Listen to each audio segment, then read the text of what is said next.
Mridula Agnihotri. Hello hello जी, रायपुर से। जी बहन जी, कहिए किसके बारे में जानना चाहते हैं? ठीक है। और शादी के बाद से ही बहुत सारी प्रॉब्लम शुरू हुई है, हमेशा तकलीफ रहती है। वो तो हम बता देंगे, तारीख बता दीजिए, जन्म तारीख। 21 नवंबर 1979। समय बताएं। सुबह का 10:43 हो।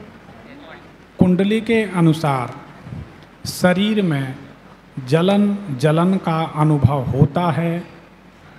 सही? जलन रहती है। जलन रहती है। हाँ। ये तो आपको डॉक्टर ने भी नहीं बताई होगी। कोई डॉक्टर नहीं बताया, लेकिन रिपोर्ट नॉर्मल लेकिन आती विनोद है। दुबे बता रहे हैं। कुंडली के अनुसार कुछ पिछले जन्मों का दोष है, उसके कारण ये समस्या है। जी। आपकी कुंडली बताती है आप पानी कम पीती हैं। जी, अभी शुरू कर रही हूँ, ज़्यादा पानी पी रही हूँ। कुंडली के अनुसार किसी भी बातचीत को इलास्टिक की तरह खींचना, किसी भी बात को सोचते रहना, हाँ। ये स्वभाव है। देखिए, हम आपको बताते हैं आप कैसे सोचते हैं। अगर मेरे पति ये बात बोलेंगे तो मैं उनको ये जवाब दूंगा। हाँ, सोचते रहते। अब आपकी बीमारी का कारण बताते हैं। आपकी बीमारी का कारण है मुख्य द्वार। आपका जहाँ मुख्य द्वार है वहाँ पर 2-3 तरह की मिट्टी होती है। एक हल्की पीली मिट्टी होती है, एक लाल मुरुम वाली मिट्टी होती है, और एक काले रंग की मिट्टी होती है। आपके मकान का जो द्वार है या जो मकान जहाँ बना है, इस मकान के पास जो ज़मीन है सामने, वह लाल मुरुम वाली मिट्टी है क्या? लगभग लाल मिट्टी के आसपास थी ना? तो वहाँ बीमार रहती थी। हम वही कह रहे हैं कि जहाँ लाल मिट्टी है, हम तो आपको ये बता रहे कि लाल तरह की, लाल रंग की मिट्टी की धरती पर आप जब भी रहेंगी तो आप बीमार रहेंगे। काली मिट्टी में आप रहेंगी, हल्की पीली मिट्टी में रहेंगी तो आप सुखी रहें। ये हमारी ज्योतिष है। आप ले लें माइक। पंडित जी, जैसे वहाँ पे घर में हमारे, हाँ, मेरे यहाँ लिमोरा है घर गुंडरदेही में, वहाँ की मिट्टी काली है। और जब से ये आई हैं, मुश्किल से 6 महीने के बाद से ये बीमार रहने लगी है। काफ़ी अनकॉन्शियस जो रहने लगी हैं। काफ़ी इलाज भी करवाया लेकिन उसका कोई फ़ायदा नहीं निकला। घर से जैसे ही बाहर वो आती है वो ठीक होने लगती है। ये इनका मेन प्रॉब्लम हुआ। उसके बाद से जो प्रॉब्लम चालू हुई है, बॉडी में पेन होना और कुछ ना कुछ सोचते रहना, दिमाग विचलित रहना, इस टाइप का चलते रहा है इनका। देखिए, सही बात यह है, इसका एक गंभीर कारण है, वो भी हम बता रहे हैं। एक नौजवान व्यक्ति की आत्मा आपके घर में भटकती है, या तो चाचा हो या भाई हो। चाचा जी का इंतकाल हुआ था, मतलब वो ख़त्म हुए, अकाल मृत्यु हुई थी उनकी, चाचा की। जी। अब चाचा जो खत्म हुए हैं उनका नाम चंद्रशेखर अग्निहोत्री। चंद्रशेखर अग्निहोत्री, मतलब मीन राशि थी। जी। तो उनकी अकाल मृत्यु हुई थी। जी। उनकी उम्र लगभग, वो करीब 50 के, मतलब 48-50 के आसपास कुछ खत्म हुआ। क्या हुआ था उनको? एक्सीडेंट हुआ था। तो ये चाचा जी की आत्मा भटकती है, उसके कारण आपकी पत्नी की तबीयत खराब रहती है। इसका इलाज भी हम बता देंगे, आप पहले और पूछ लें। इनका स्वास्थ्य कब तक ठीक होगा? हम वही बता रहे हैं। इनका पेट फूलना, हाँ, पेट फूलता है, बहुत ज़्यादा। हड्डियों की समस्या है। जी। ठीक है ना? जी। खड़े खड़े या तो गिर जाएंगे या चक्कर आएंगे। चक्कर आता है। ठीक है ना?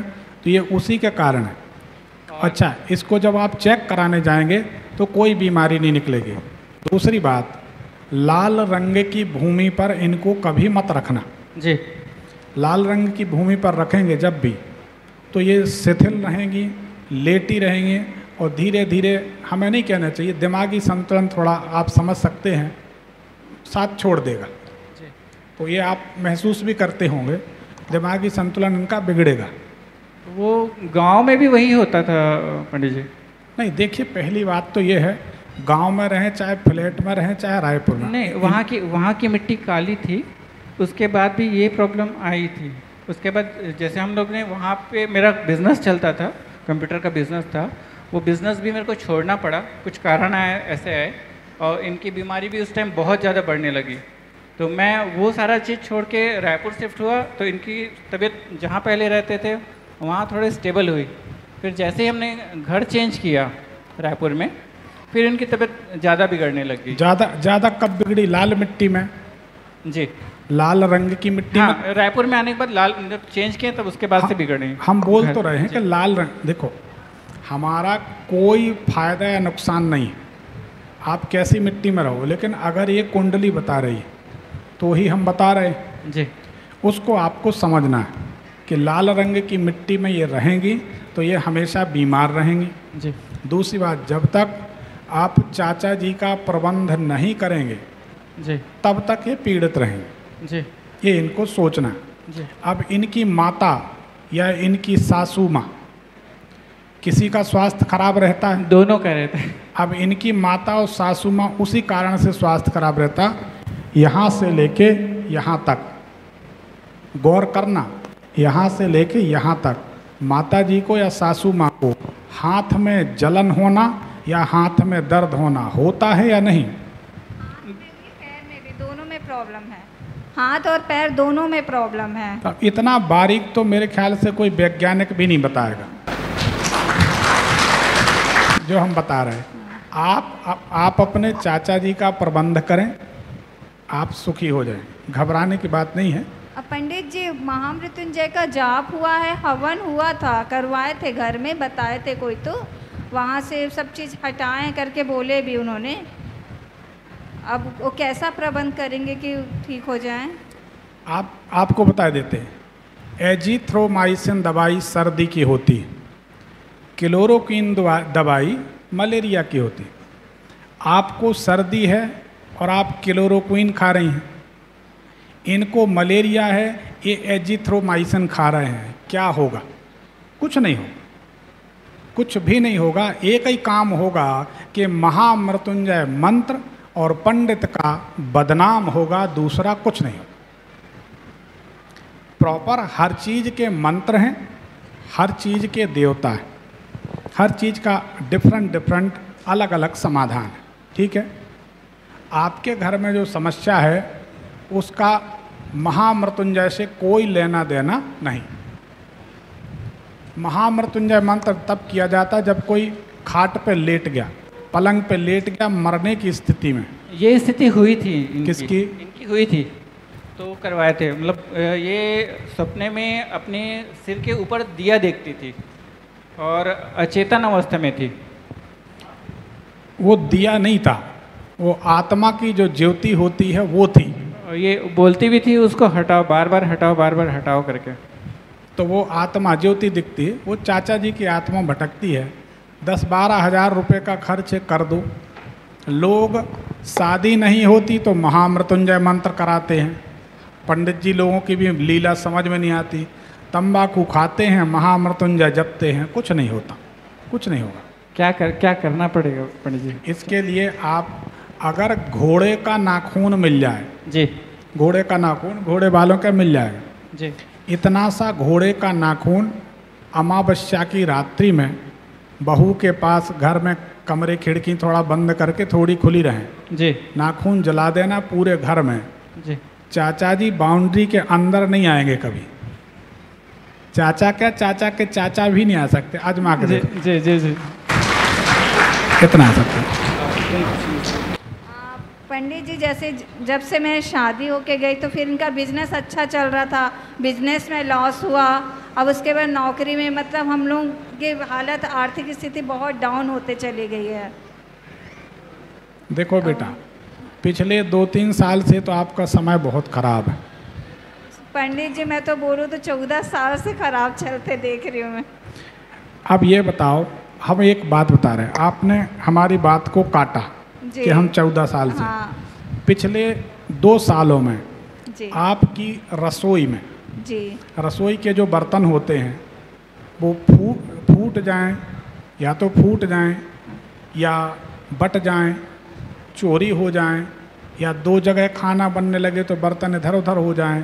कुछ बर्तन कम हुए हैं पिछले। हाँ ये हुए हैं। अब ये तुम कैसे कह सकती हो कि हमारी बात गलत? हमने कहा कि 2-2.5 साल से परेशान हो, तो आपने कहा कि हम तो 14 साल से परेशान हैं। आपने हमारी बात को काटा। जी, अब माफ़ी चाहूँगी। माफ़ी नहीं, माफ़ी यहाँ बात माफ़ी की नहीं, आपने बात को काटा। जी। अब हम ये बता रहे कि 2 साल से बर्तन कम हो रहे हैं, इसके लिए कौन जिम्मेदार? 14 साल तो शादी के हो गए, बर्तनों के लिए कौन जिम्मेदार? हम तो आपके घर गए नहीं, आज पहली बार मिल रहे। ये ज्योतिष है बहन जी, और ये ज्योतिष किसी और की नहीं है। भगवान शंकर के सेवक पंडित विनोद दुबे की ज्योतिष है, जो दुनिया में परचम लहराएंगे। आप सबका सहयोग मिला तो एक दिन दुनिया में नाम। तो आप चिंता ना करें, यहाँ से कोई बात बेटा छुपती नहीं है। हमारे पास डिजिटल एक्सरा होता है, हम बोलते नहीं हैं, हमें सब कुछ दिखाई देता है भगवान की कृपा पर। हम बोलते इतना है जितनी ज़रूरत। अभी हम आपको बता रहे हैं, व्यास गद्दी पे बैठे, हम अपने ज्ञान का सिर्फ और सिर्फ 25% उपयोग कर रहे हैं, क्योंकि हमारे ज्ञान के हिसाब से 10% पब्लिक आ रही है। जब पब्लिक आएगी तो हम अपने ज्ञान के 100% पत्ते खोलेंगे और तहलका मचाएंगे। और यकीन मानो, एक हमारी प्रतिज्ञा है, हमसे जो कुंडली दिखाएगा, हमसे जो जुड़ेगा, अगर हम उसको करोड़पति नहीं बनाएंगे तो हम ज्योतिष का काम करना बंद कर देंगे। एक दिन आप नोट करना, हम व्यास गद्दी से बात कहते हैं, एक दिन हम पूरे समाज को 2 हिस्से में बांट देंगे। 2 हिस्से में, एक हिस्सा हमारे साथ होगा और कुछ हिस्सा दूसरों के साथ होगा। ये हमारा प्रयास है। तो आप चिंता न करें, जो उपाय बताए वो कर लें। रात में घर में राई का धुआं करें, प्रेतात्मा दूर रहेगी। घोड़े के नाखून का धुआं करें। इतने पर भी हल ना हो तो बनारस जाकर त्रिपिंडी श्राद्ध करा दें। त्रिपिंडी श्राद्ध कराएंगे। जिस दिन त्रिपिंडी श्राद्ध के लिए निकलेंगे बड़ी मुश्किल आएगी, बहुत मुश्किल, बहुत मुश्किल। लेकिन सब छोड़कर चले जाना। चले जाओगे, दूसरे दिन त्रिपिंडी श्राद्ध होगी, तीसरे दिन से बहू ठीक हो जाएगी, कोई परेशानी नहीं होगी। ठीक? क्या आप भी पैसे की तंगी से जूझ रहे हैं? चिंता ना करें, हमारे गुरुदेव लाए हैं आपके लिए लक्ष्मी जी का दिव्य रहस्यमयी अर्चन, जिसके अलौकिक प्रभाव से अब तक लाखों लोग अपने आर्थिक संकटों से मुक्त होकर धनवान हो चुके हैं। कार्यक्रम में सम्मिलित होने के लिए आप अपना निःशुल्क रजिस्ट्रेशन करवाएं। यह कार्यक्रम 31 अगस्त 1 सितंबर 2024 को श्री गुजराती एडिटोरियम, ज्ञानोदय भवन, गेट नंबर 2, देवेंद्र नगर, रायपुर, छत्तीसगढ़ में होने जा रहा है। धन्यवाद।